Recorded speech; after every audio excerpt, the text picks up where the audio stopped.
folks, here's a video to show my webasto thermotop V. Here's the exhaust running away. The unit itself's actually running just now. This is my hot tub shed that I built out of recycled pallets. The little gas rams to hold up my roof. Inside my little den,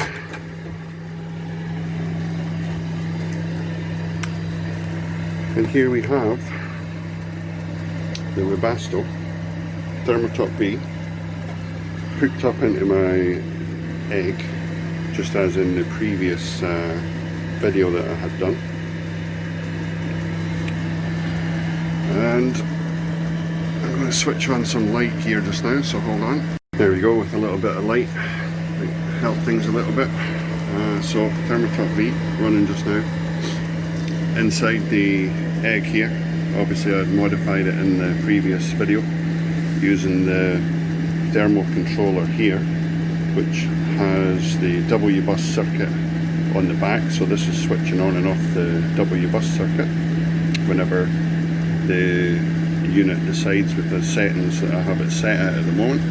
Obviously I've got it set at 36 degrees there just now, so when the unit heats up to 36 degrees the webasto will turn off, and then once the temperature drops back by 3 degrees the unit will start back running again.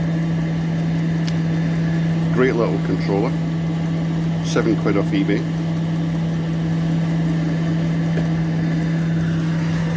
So the unit itself, connections here for water pump, the control itself, so we have the Wbus line and the other one is the output to the fuel pump, and the fuel pump which is under there, which is the DP40 fuel pump, and 2mm internal bore fuel line. Now this is going by what it says in the manual, that you can't have anything larger than a 2mm internal bore fuel line, and I guess that means because the fuel delivery won't be the same if you're using a larger internal bore. And so what do we have? So I have my mains unit coming in, and Wi-Fi, power going at. I'll show you that one now. While I'm here, my little flicky lights, so my little Christmas tree lights are in the roof, and then I have my LED flickery flame lights, which are quite nice at night. So the power comes down from the other box into this box, which is my 12 volt side of things, because I don't run the unit off a car battery. It's actually using a Sony PlayStation 3 power supply, which I'll put a link into my video to show you how to modify one of these, because when you modify it you'll get 12 volts output and 32 amps.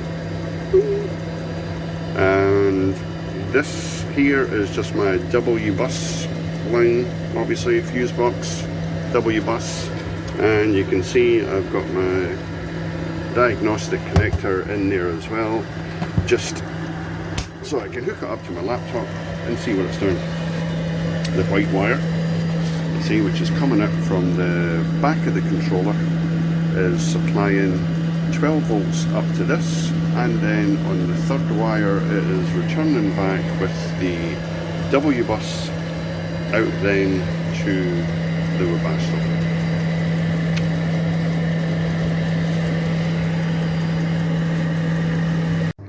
What I'm deciding to show you here is the power supply that I'm using for the power the webasto rather than the battery. It's from the Sony PlayStation 3, as I said earlier, and you can see what I've done. Obviously I've just glued on the external switch that would be in the PlayStation itself. It's just glued onto the side, and underneath you can see, I don't know if you're going to be able to see this correctly. There we go. It says DC output 12 volts, 32 amps, or 5 volts at the 8 amps. Let's say 8 amps, doesn't it? So input obviously 220, 240 volts, and what you see down here is two 4mm holes there that isn't used on the Sony PlayStation, but we can use them with banana plugs. And on the front of the unit you see the mains power going in. Some people just solder the cable directly into here, but I've just decided to keep it because I want the switch. And then on the other side, what would be the output that gets used on the Sony PlayStation, you can see it is a 4-pin connector that would be in there, and when you bridge the two outer connections, it disables the 5-volt output. It then makes the 12-volt output become live, giving you a 32 amp power supply. Boop, no battery. So the next part I'm going to talk about is this little thermo controller here, which is absolutely fantastic little bit of kit for only seven quid from eBay, and thanks to Paul for putting this on his video and giving me the idea for to use this. So basically what happens is that you have your upper limit, which is here, and your lower limit, which is up the top.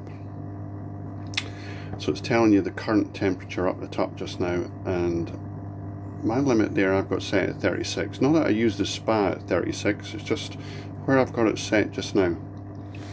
Now basically it's just a set and then increase or decrease. So if I press it once, the 36 flashes, so that allows me to set that up or down. If I press it and hold it, it comes to the first setting, PO, which shows an H. My dog's in the background, which means it's a heater. So you can change it to be a cooler, so it'll go by the cool setting rather than the hot setting. So for a spa you're going to have to use the H setting. If I press it again, it shows P1, 1.5. I've got that set up. I'll talk about that in a minute. I'll cycle it again. P2, that's where I've got it set at 40.5, so that means it's going to heat to 40.5 and then it'll switch off. So that means it's going to stop the Wbus signal going from the back of the unit to the thermotop V. Go back to this again. 1, 2, 3. So 3 is set to 8. So that's basically a lower limit that it'll alarm at. So it's not really going to go down to 8 degrees. Other settings include, let me see, 8, and then P4, don't use it. P5, don't use it. P6, don't use it. P7, if I put it on, it's going to save my settings so that they're non-adjustable then. And if I go to the last one, which is P8, that's the master reset, so that'll put things back to default, which I think default is going to leave the first setting, rather than being a heater, it's going to be a cooler, so you need to change that.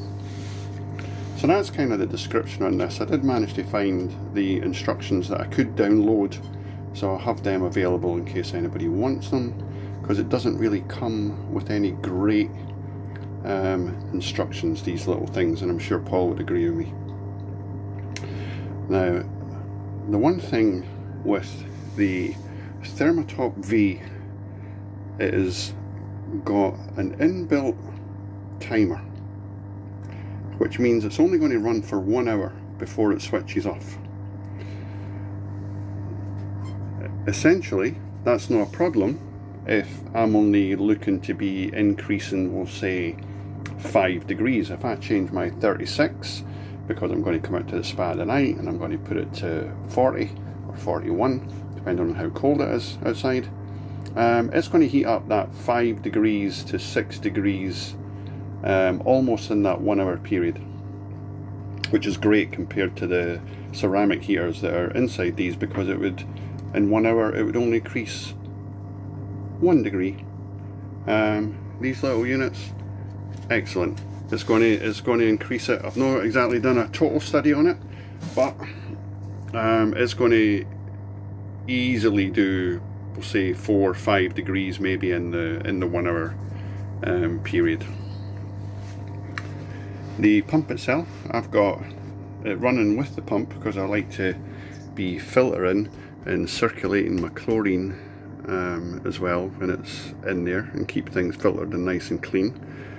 But I don't really need to use this, and I'm wondering whether I can set my timer on this, and the timer will just activate the pump to come on, say, several times during the day, just to keep things filtered for a certain period of time without using the heater. Because the pump's built in, the flow rate is very similar to the flow rate inside here, which is quite good. And the thermal controller here, what I have realised is there's a very similar looking device that I've just bought, again for around €6 or €7, and what that'll do is it acts as a cycle and loop timer. So what I'm going to be able to do is trick the Webasto by setting the timer to run for 55 minutes.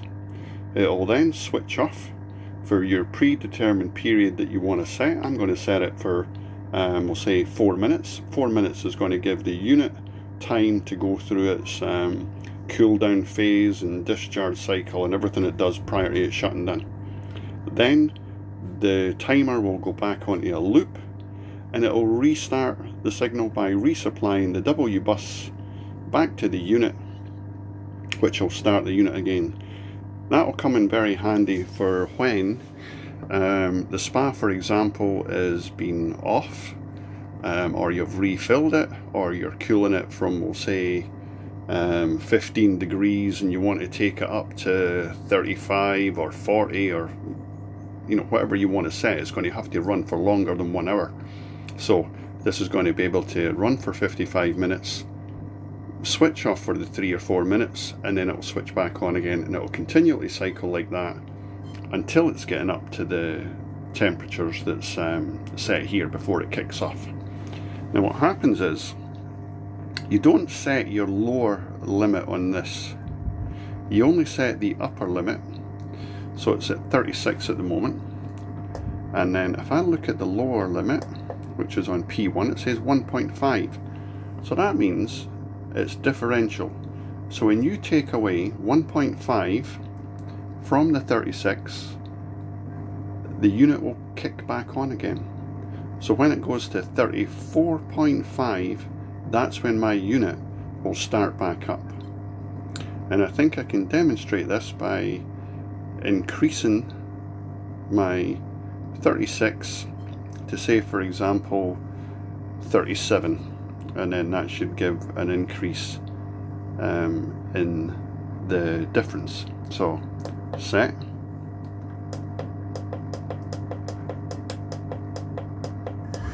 $37 and set.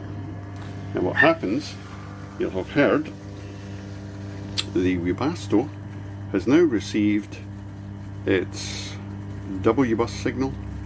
Like I said, the 12 volts comes up into here to power this. The Wbus comes back down on the third core of the cable into my little box, and the Wbus connection. Wbus is coming up in here and then going from here to the webasto, and it's also going to my diagnostic for whenever I want to use it. So you can hear the fuel pump just ticking away inside there. Really quite quiet, but it is the original Webasto fuel pump DP40. To go with this, like I say, is a 2mm fuel line internal bore. Don't think it really matters on your input side, which is where you should have your filter if you were ever going to have one. I wouldn't really put a filter on this side because you don't want any air on this particular side coming up to your unit. Like I say, the power connection for the water pump and the little connector with the Wbus on pin 2 and the fuel pump coming out there, which is number 5, I believe. And then there it goes there. So it's going through its ramp up phase just now. We are taking full load on the glow plug, which consumes, I think, anywhere between maybe 9 and 11 amps, so it's well within the 32 amps that it has coming out here, so there's plenty of capacity there. There's no problems with voltage dipping or things like that. You know, when I check that with the meter, it still sits lovely on the diagnostics. Very quiet. Measuring the decibels from this particular distance, you know, a 1.5 foot, it's 80 decibels. So I'll just go outside just now, and you'll see the exhaust side. Again, really quiet, nice and warm. And again on the outside, that's only 80 decibels. It's such a short little distance. So one of the things that I'm going to look at next is how to remotely control the spa via a sun-off temperature sensor that's Wi-Fi controlled. So using the app on the phone, I'll be able to see what temperature the spa is at inside here. So when I'm at work, I can check the temperature of the spa, and if need be, it will switch on my power supply, and that'll then activate the unit, powering up the webasto, all done via the mobile phone. And back to my little power box again, just to cover it. Obviously I have the install is done to an outside socket, you know, on the wall of the house, then coming in to this unit here, which is using a TP link, sending my Wi-Fi signal from the house through the wiring system gubbins into here, which gives me, sitting in the spa, 100% or 99% Wi-Fi coverage when I'm sitting out in the spa enjoying the time out here, and which is lovely. So thanks very much. Any questions? No problem, drop me a line.